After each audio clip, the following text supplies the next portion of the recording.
Hi, I'm John Green. This is Crash Course Big History. Today we're going to be talking about the formation of the solar system approximately 4.567 billion years ago. 4.567. Could that possibly be a coincidence?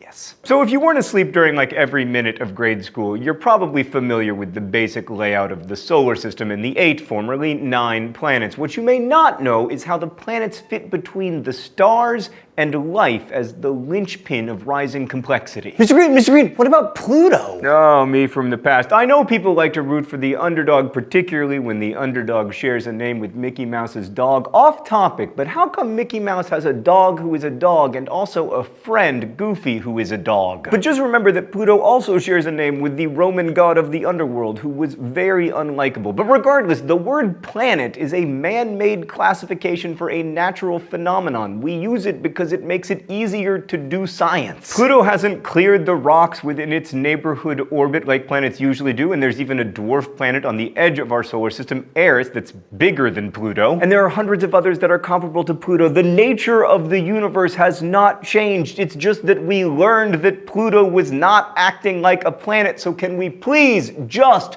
drop the Pluto thing?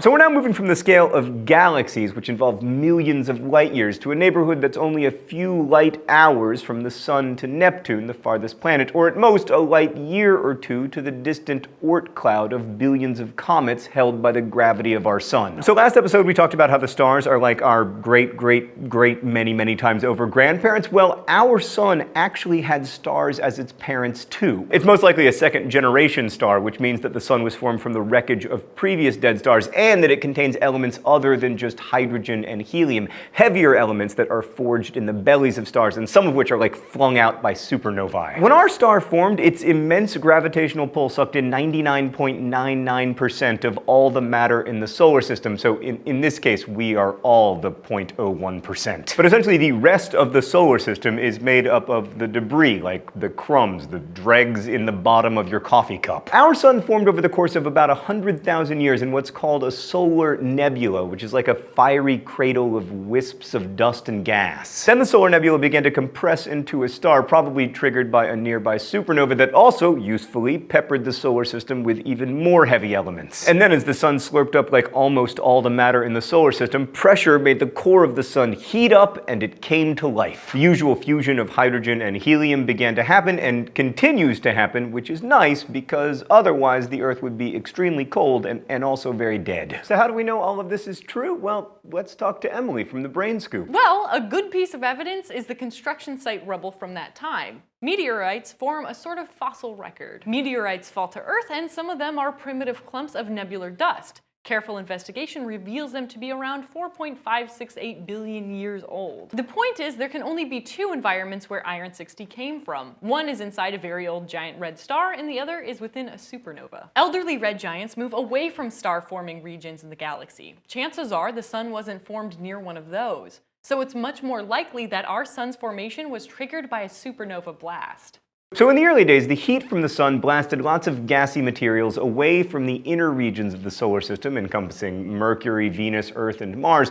Further out, in the vicinity of where Jupiter is now, it was cold enough for volatile gases to hang around and even become liquids or solids. That's why the inner planets, like us, are rocky, and the outer planets, Jupiter, Saturn, Uranus, and Neptune, are all these humongous gas giants. So what happened to the remaining 0.01% of our solar system, and what does this have to do with the rise of complexity? Well, the dust floating around the baby solar system wasn't just elements. Like heating in the stellar nebula allowed this dust to sometimes form more complex configurations of elements, like for one thing, around 60 different kinds of minerals. So then the dust began to stick together. Why do I have balloons, by the way? Well, obviously I'm going to tell you shortly. So you may have noticed that if you rub a balloon onto your head for long enough, it will stick. That's because of electrostatic forces, precisely the same forces that allowed the dust in the solar system to gently gently collide and stick together. And then as those clumps of dust got bigger and bigger, the collisions ceased to be so gentle. So within 100,000 years, there were many objects of up to 10 kilometers in diameter in the solar system, and the force and heat of those violent collisions allowed the formation of still more celestial bodies. Objects continued to collide, the larger objects sucking in the smaller ones with their gravitational nets, and then the largest in each orbit began bulldozing its way through the remaining material. So after about 1 million years, the solar system consisted of a few dozen or so protoplanets. They were roughly between the size of Mars and our moon, and then over the next 10 to 100 million years, the game of pool continued, each collision being something terrifying to behold, until we wound up with the 8 massive planets we are familiar with today. But of course, there's more than just planets in our solar system. There's an asteroid belt between Mars and Jupiter, for instance, which may be a failed planet messed up by Jupiter's gigantic gravitational pull. And then on the edge of the solar system, there's the Kuiper belt, a region of planetary shrapnel like poor old Pluto, and even further out in the boonies, there is the Oort cloud. It's like this huge borderland teeming with billions of comets, but it's still within the sun's gravitational pull, and the Oort cloud is a light year away. That's how massive our sun is, and it's a pretty modest-sized star. So this was a pretty intense time in terms of energy transference. Like, all those protoplanets smashing together converted huge amounts of kinetic energy to heat. In fact, it was so much heat that when combined with the heat put off by radioactive materials in the early solar system, the Earth was a molten ball of lava. Basically, the entire planet was as hot as Houston, Texas. What's that?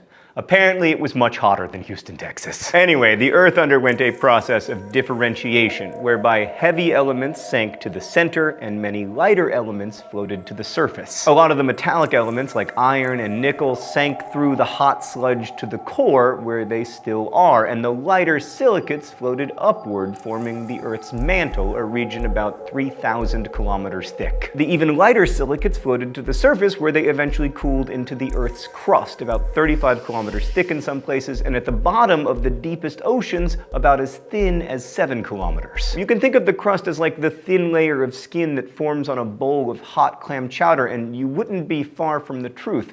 By the way, I could use some delicious geological clam chowder right now, just like my mom used to make, but with more nickel. The lightest materials of all, including gases like hydrogen, helium, methane, water vapor, nitrogen, ammonia, hydrogen sulfide, they bubbled to the surface and were kind of belched out of volcanoes to form the early atmosphere of the Earth, the steam off the soup. And then even more water vapor was brought in by comets falling to Earth, which we appreciate comets, but even though we do have a water shortage, we don't need you to come back. Much of the methane and hydrogen sulfide in the early atmosphere was converted into carbon dioxide, which turned the sky into like a terrifying red rather than our friendly blue of today. So basically, you've got an Earth with a red sky, volcanoes that are thousands of feet high, a black, barren, rocky surface, the foul smell of sulfur everywhere, scalding hot steam, constant collisions of fire and brimstone from above, occasionally splitting the crust open and creating entire oceans of lava. That's why we call this period in Earth's history the Hadean era, after Hades, the Greek god of the underworld. But a couple nice things about this crazy, terrifying ball of fire. One, we weren't there, so it's not bothering us. Two, all of this intense heat and pressure allowed mineral combinations to increase dramatically. In fact, there were a whopping 1,500 different combinations, and that would only increase as plate tectonics and life got involved. So during this terrible toddler phase for the Earth, a Mars-sized object dubbed Theia collided with the newly formed Earth in a vigorous kind of body check, or I guess more of a planet check. This knocked out a huge chunk of the Earth's materials, and then over time, those materials accreted into, you guessed it, the moon. The moon, of course, is best known today for inspiring the "moons over my hammy sandwich" at Denny's, but it also inspired the space race and millions of poems and paintings, and it also created tides. But putting aside the tides, which are admittedly a pretty big deal, without the moon, what would wolves howl at in all of those t-shirts? Alright, so as the Earth cooled, the water vapor that had accumulated in the atmosphere fell in torrential rains, like downpours that lasted millions of years. It was like Seattle, but instead of like coffee and grungy grunge music, there was just ammonia. These downpours created the first oceans. Like, as the Earth's surface cooled below 100 degrees Celsius, water vapor was able to stay in liquid form, and somewhere between 3.8 and 4 billion years ago, we had oceans. Let's talk about food again. This time, though, instead of Earth chowder, let's imagine the Earth as an egg. The crust is as thin as the eggshell. It's also brittle and fractured into segments called plates. Essentially, these plates float on top of squishy, goopy rocks that are close to their melting point. As a result, the surface of the Earth has a history of its own, including the creation of mountains, the explosion of volcanoes, the forging of mighty supercontinents like Rodinia and Pangaea. Plate tectonics affects everything from the movement of continents to the distribution and evolution of species, and is one of the most vital principles of modern geology. It's also responsible for less fun things like massive earthquakes and supervolcanic eruptions that have caused the deaths and even total extinction of millions of species. Finally, the point should be raised that of all the possible scenarios that might kill off the human race, provided we don't kill off ourselves, a supervolcanic eruption is among the foremost of them. In fact, on the scale of millions of years, a devastating eruption is almost guaranteed to happen. And unlike an asteroid, one can't go all Bruce Willis and blow up a super eruption with a nuke.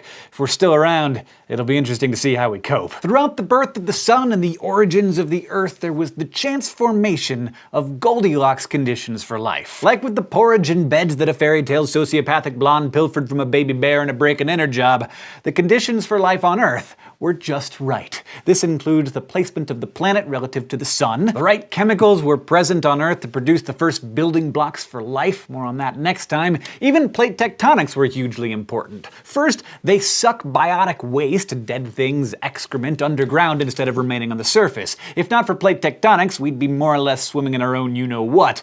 Over millions of years, this biotic waste can be transformed into coal or even diamonds. Plate tectonics! We turn your poo into diamonds. And if it wasn't for oceans and plate tectonics, there's a good chance that we'd have the same runaway greenhouse effect that Venus has, where the surface is hot enough to melt lead. Plate tectonics were also crucial to human history. The gigantic landmass of Afro-Eurasia made trade networks possible, which facilitated the exchange of knowledge and technologies, along with sharing diseases to gradually build immunities, something that would be grave news for the isolated inhabitants of North and South America. The distribution of copper, iron, silver, and gold influenced the growth and prosperity of countless societies. Even the distribution of coal beds in Wales was a major ingredient for the Industrial Revolution kicking off in Great Britain. All of these things, formed within the slimmest of margins of probability, were Goldilocks conditions for the rise of complexity in the later story. The sustenance of life, the distribution of resources, and even the coal needed for the Industrial Revolution, which exploded into the tremendous rise of complexity in modern times. It's a transformation that continues to this very day. So speaking of Goldilocks conditions, knowing about the formation of our solar system and the conditions on Earth that were necessary for life is crucial to thinking about the possibility of life elsewhere. The first so-called exoplanet was discovered by Swiss astronomers in 1995, and in 2002 alone, 31 new exoplanets were discovered by independent astronomers.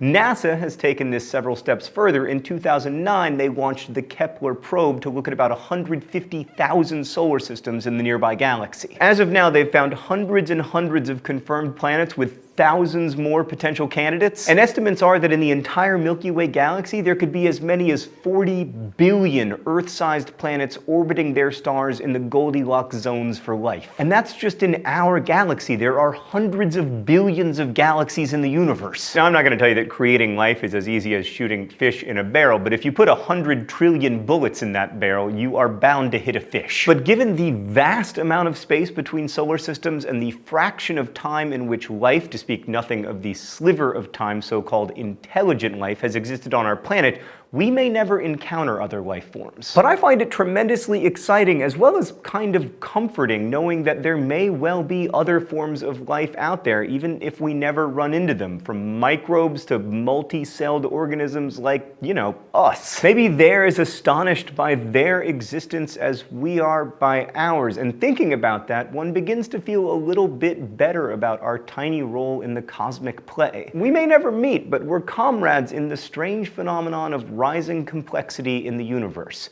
More on that next time. I'll see you then.